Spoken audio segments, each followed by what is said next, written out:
Hello, it's Stephen Moore. I want to share with you today two ways of telling pottery from porcelain. I've got with me two plates from my own collection. One is pottery, one is porcelain, but how do you tell them apart? Let's look at each individual piece. They're both soup plates, and I really like to use the things I have at home. I don't see any point in having something at home if it's not usable. And people say things like, oh, well, of course, it's 200 and something years old. You could break it. What if it gets damaged? Well, I'll tell you something. That plate you bought at IKEA last week, that gets broken as well. And what would you rather use? Just, something which is beautiful, which has had no impact on the planet, it's carbon neutral, or do you use something which has been shipped halfway around the world and possibly made in not the best conditions? I know what I'd rather have. And at a time when we're all concerned about our mental health, if you've had a hard day, you come back home, you have your supper from something as beautiful as this. I know what I'd rather eat from. So this is by the Derby factory. It's got the Derby crown baton mark on the back. And that mark was used, this is the puce version of the mark. It comes in puce or blue from around about 1780 to around about 1800. After 1800, it's the same mark, but it's in red. So if you've got a red version of the mark, it's slightly later, it's 19th century. If it's in blue or a puce, sometimes black, it's going to be an 18th century piece of Derby. So there's an extra trick for you. This is all completely hand painted. Somebody has sat down with nothing more than a brush and their skill, and they've painted it. And bear in mind as well that these coloured pieces, the enamelling and the gilding, have been painted at separate times. So the enamelling will be painted on, fired in the kiln. The gilding would be painted on, fired in the kiln. When the gilding came out, of course, it would be sort of tarnished. It would have to all be polished with a special agate tool. And to sit down and do this, they had no guide. They might have marked out the cardinal points using a pencil, and of course that would have burnt off in the kiln. But this is great skill. These repeat border designs were usually painted by women who were very much the underdogs in potteries. Male decorators were seen as superior. And of course, typical of the time, they got paid more money as well. But to my mind, this is as, if not more skillful. You're painting a landscape, you could put another hillock in and it doesn't matter. You're painting this. Look at this close detail, these little tiny little lines of gilding, painted with tiny little fine squirrel hair brushes.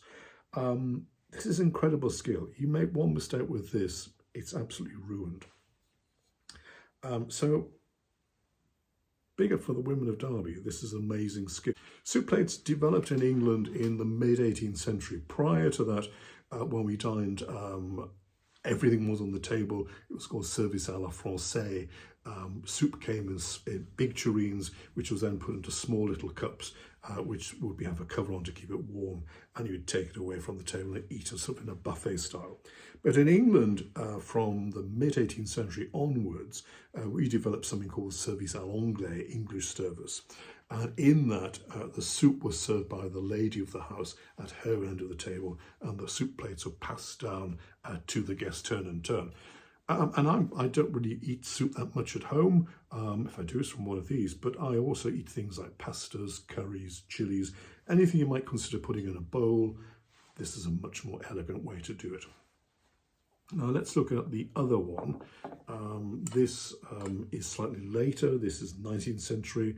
It's 1830, 1840. It's blue and white transfer printed ware, which is something which is very associated with Britain. But it actually didn't begin in Britain. This is a bit controversial. It's recently been found out that blue and white transfer printing started in northern Italy, probably around Turin in the late 17th century. Never took off, and the reason it didn't take off is because the paper technology was against it. Imagine 17th, 18th century paper. It's quite thick and quite heavy, quite inflexible. It meant that you could only do small vignettes, and it was very costly and quite expensive to do. When paper technology improved and what we now call cigarette paper was invented in the late 18th century, it was thin and it was strong. Transfer printing really took off in Britain. So Britain very much became associated with Staffordshire potteries. This, we don't know who it's by. It's by that famous maker unknown. It's actually marked on the back scroll. Now, you'd kind of think, looking at it in a modern idiom, why have they gone to the length of putting the patent name on the back, but not the manufacturers? Well, this is a world kind of before branding.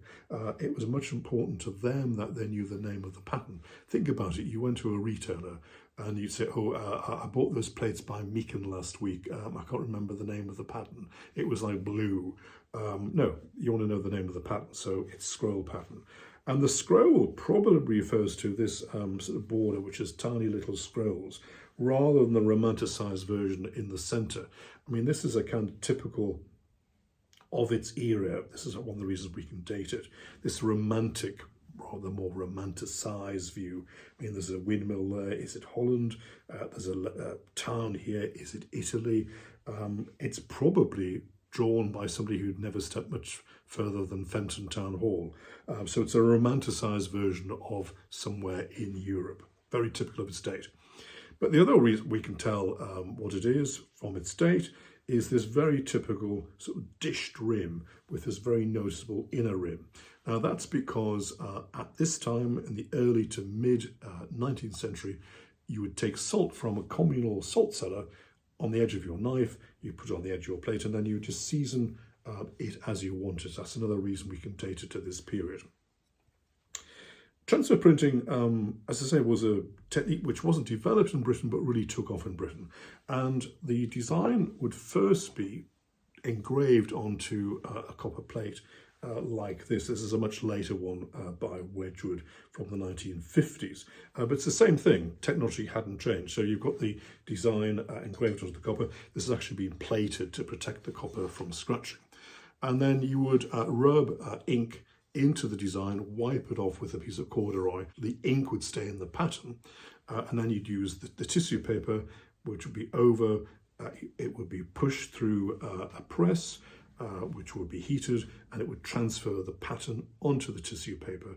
That would be taken off, and then very skilled workers would cut it to the right size, and then they would put it on the piece. And you can actually see here, this line here is actually where they've joined the pattern up.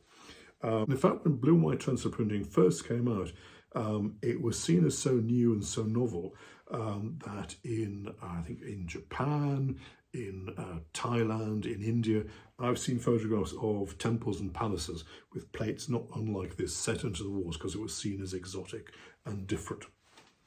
So I've rather gone off track, but how do you tell pottery from porcelain?